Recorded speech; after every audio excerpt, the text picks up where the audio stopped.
Faster than a speeding bullet. More powerful than a locomotive. Able to leap tall buildings at a single bound.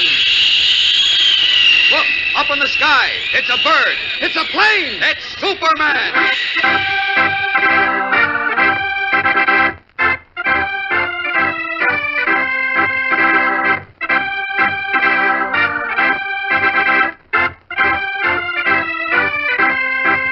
Yes, it's Superman, strange visitor from the planet Krypton, who came to Earth with amazing physical powers far beyond those of mortal men, and who, disguised as Clark Kent, mild-mannered reporter for a great metropolitan newspaper, wages a never-ending battle for truth and justice.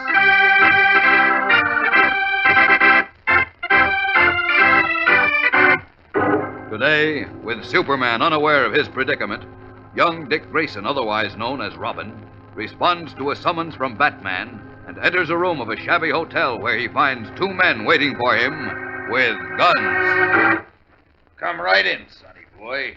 Keep your hands up. Close the door, Lou. Batman promised you a surprise, didn't he? Well, this is it, kid. But I don't think you're gonna like it.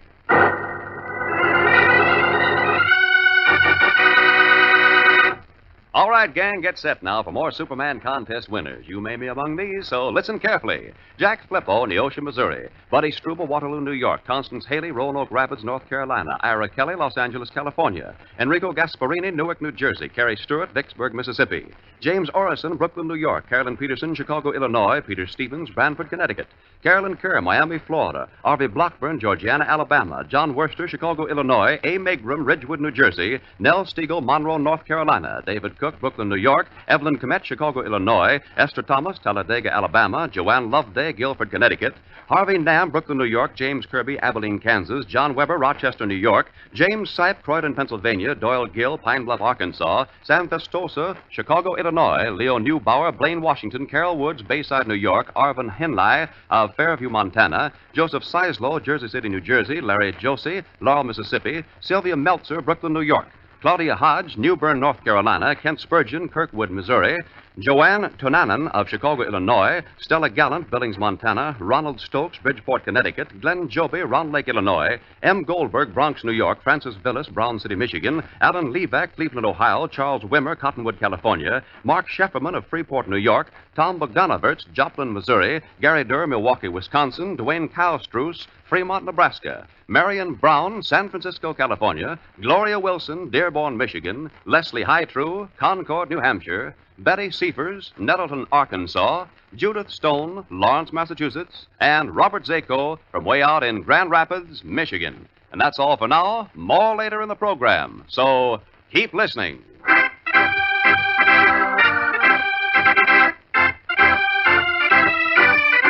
And now, the adventures of Superman. After disappearing mysteriously for almost 2 weeks, the famous Batman apparently reappeared in the Metropolis Auditorium and delivered a rabble-rousing, un-American speech. Then, confronted by Robin, his young companion, Batman struck the bewildered youngster, knocking him out. A short time later, Robin, having been brought home by Superman, received a telephone call, apparently from Batman, who told him to come alone to a shady hotel on the waterfront where he would explain his strange actions. And when Robin arrived there, he walked into an ambush. Meanwhile, unaware of this latest development, Superman, disguised as reporter Clark Kent, was at the Opera House in Willow Falls, 30 miles away, where Batman was delivering another speech. As he left the stage and walked into the wings, followed by the applause of the crowd, Kent stepped forward to meet him. Just a minute, Batman. Kent, what are you doing? I want to talk to you. Yeah? Now, what about? About Robin and other things. Look, I haven't time to discuss this You're to take time. You and Robin have been as close as brothers. You practically brought him up. Well, what are you getting at? A few hours ago at the Metropolis Auditorium, you struck him and knocked him out. So what? Little punk asked for it. It's not like you, Batman. You never slugged Robin before or talked like this about him. What's more, you never made rabble-rousing un-American speeches before. Something very fishy going on, and I intend to find out what it is. Look, Kent, I don't intend to stand here and argue with you. I told you I'm expecting some phone calls at my hotel. Good night. No, you don't, Batman. You're going to stay right here until we straighten this out. Take your hands off me, Kent. Or what? You try to slug me, too? Yes, I might forget myself and do just that. That wouldn't be smart, would it, considering who I am? If you think I'm afraid of you just because you're a reporter for a big newspaper, you're crazy. Well, I didn't mean that, because I'm a reporter. What did you mean, then? Don't you know? No. I don't know what you're talking about, and I don't care. I'm going to the Willow Falls Hotel. Wait a minute. Steel fingers locked on the bat-like costumed man's arm. Kent holds him fast. There's a strange expression in his eyes as he gazes into the masked face before him. Then he hears his own voice, the voice of Superman, talking to him. Batman is the only man in the world who knows that I, Superman, am Clark Kent. But this man doesn't know it. Say, what's the matter with you? So I was right. What do you mean? Take your hands off me, Kent. First, I thought you were acting this way because you were afraid of Jones, the man who said he knew Batman's real identity. But now I think I've got this situation figured out. You amuse me, Kent. Keep on talking. Later. Go on to your hotel. I'll be seeing you again. Very soon.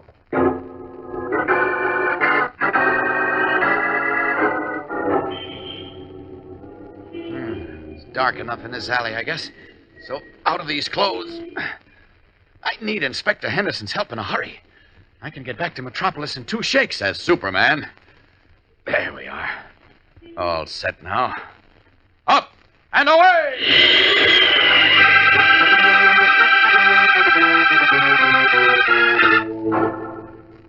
I tell you, Inspector, I know what I'm talking about. Either Batman is mentally ill, Jones may have done something to him to affect his mind, or else that man in the costume is not Batman. Not Batman? Well, that's ridiculous, I Kent. know it sounds fantastic, Inspector, because this fellow certainly looks and talks exactly like Batman. But, well, I put him to a test. Yeah, what kind of a test? There's a certain secret which only Batman and I know. Yeah? That masked man doesn't know it. What is the secret? I can't tell you, but take my word for it, Inspector. The real Batman couldn't possibly forget it. That is, unless he was mentally ill. I see. Look, you have a record of Batman's fingerprints, haven't you, Inspector? Certainly. Fine. Now, this guy who says he's Batman is staying at the Willow Falls Hotel tonight. That's only 30 miles away. Mm-hmm. So why don't you find some excuse for walking in on him and picking up a sample of his fingerprints? Then you can check them with the prints in your file. Well, I suppose I could do that. Do but, it, Inspector. If the prints match, we'll know he's the real Batman, but he's mentally sick. And if they don't match... Oh, but it all seems so ridiculous, Kent. No, but... How could a phony, clever as he may be, do such a perfect job of impersonation that could fool even Robin? I don't know. I've heard that everyone in the world is supposed to have a double somewhere. Yeah, I've heard that, too, but Well, this fellow could look enough like Batman, naturally, not to need much fixing. And he could be trained to imitate his voice, his manners, and so forth. But who would go to all that trouble, and why? Fanatics. And we're dealing with a bunch of isolationist fanatics here. Fanatics will go to any amount of trouble to gain their selfish ends. Then there's another thing. What's that? Batman is a very rich man. If he were out of the way, an impersonator could make off with a fortune. Uh-huh. Hey, that makes sense. Now, maybe you've got something, Kent. You go through with a fingerprint test, Inspector? Well, I can only do it on one condition, Kent. What's that? That someone closely connected with Batman, in this case Robin, makes an official complaint, including a statement of his belief that the real Batman has met with foul play and is now being impersonated. Okay, Robin will do that. Come on, Inspector. We'll go out to his house right now.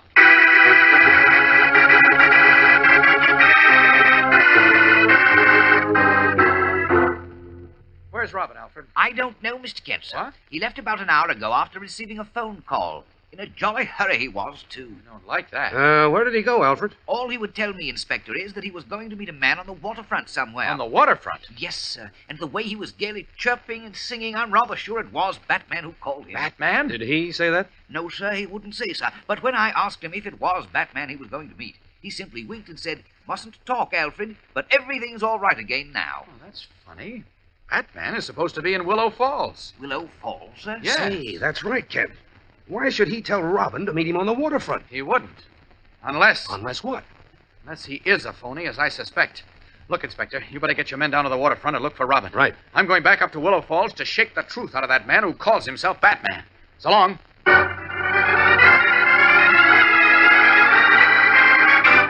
Racing outside the house, Clark Kent pauses behind a dark hedge and swiftly resumes his true identity of Superman. Up, and away!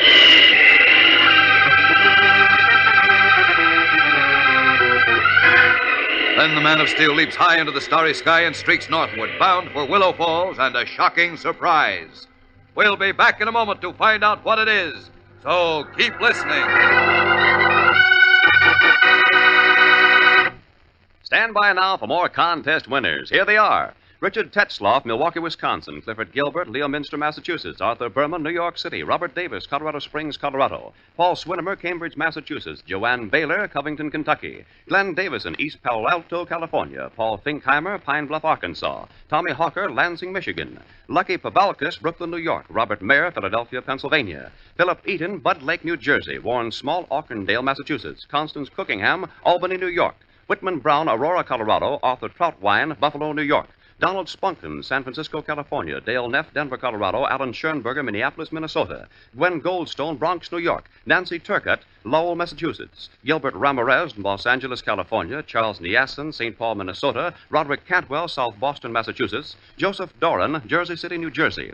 Rodden Benson, Highwood, Illinois. Joan Nelson, St. Simons, Georgia. Victor Apodaca, Englewood, Colorado. Lou Hayes, Wilmington, California. Linda Mazer of New York City. Kenny Fisher, Springville, Iowa. Carl Hunsley of Taylorville, Illinois. Charles Raymond, Chenango, New York. Dorothy Thompson, San Bernardino, California. Patricia Carter, Toccoa, Georgia. Leonard Comeau of West Lynn, Massachusetts. Leonora Prostick, Brooklyn, New York. Carl Dillon, Anaheim, California. James Conley, South Boston, Massachusetts. Roger Gazelle, Gloucester, New Jersey. Adrian Haig, Philadelphia, Pennsylvania. Paul Wigger of Covington, Kentucky. Lowell Rogers, East Palatka, Florida. Wesley Westmeyer, Denver, Colorado. George Hergenrother, New Weston, Massachusetts. John Smith, New York City. Barbara Beavers, North Little Rock, Arkansas. Thelma Wesley, Sharon Hill, Pennsylvania. John Menahan, Quincy, Massachusetts. And Barbara Van Anker of Barton, New York. And that's all we have time for today, gang. Listen tomorrow at this same time.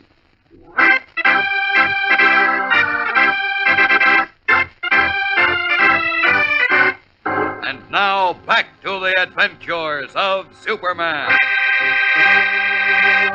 After streaking to Willow Falls, Superman has secretly resumed his disguise of Clark Kent, mild-mannered and bespectacled reporter. And as we join him now, he is speaking to the clerk in the Willow Falls Hotel. What room is Batman in, please? Batman is not here, sir. He checked out. Checked out. When? Oh, about a half hour ago, I'd say.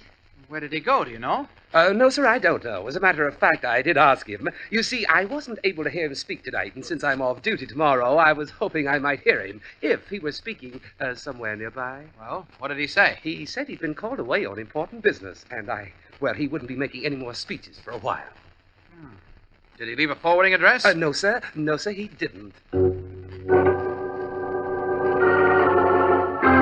Dismayed, Clark Kent, who is Superman, stands in the small hotel lobby and feels utterly helpless as the true state of affairs becomes crystal clear in his mind. Of course. I might have known this would happen. He is a phony. Now he's gotten rid of Robin and gone into hiding. Now what'll I do? How can I find them? Is Superman right in believing that the man who reappeared in Metropolis yesterday is not the real Batman, but a clever and villainous impersonator? If so, what has happened to the real Batman and to Robin? We'll learn the answers to some of these questions in tomorrow's spine-tingling episode, fellows and girls. So be sure to listen. Tune in, same time, same station, for Chapter 6 of Batman's Great Mystery on The Adventures of Superman.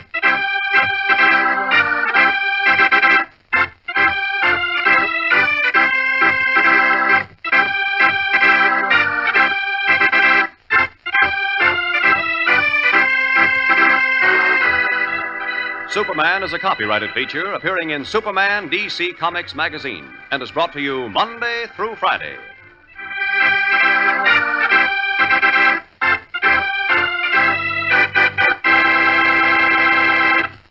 This program came from New York.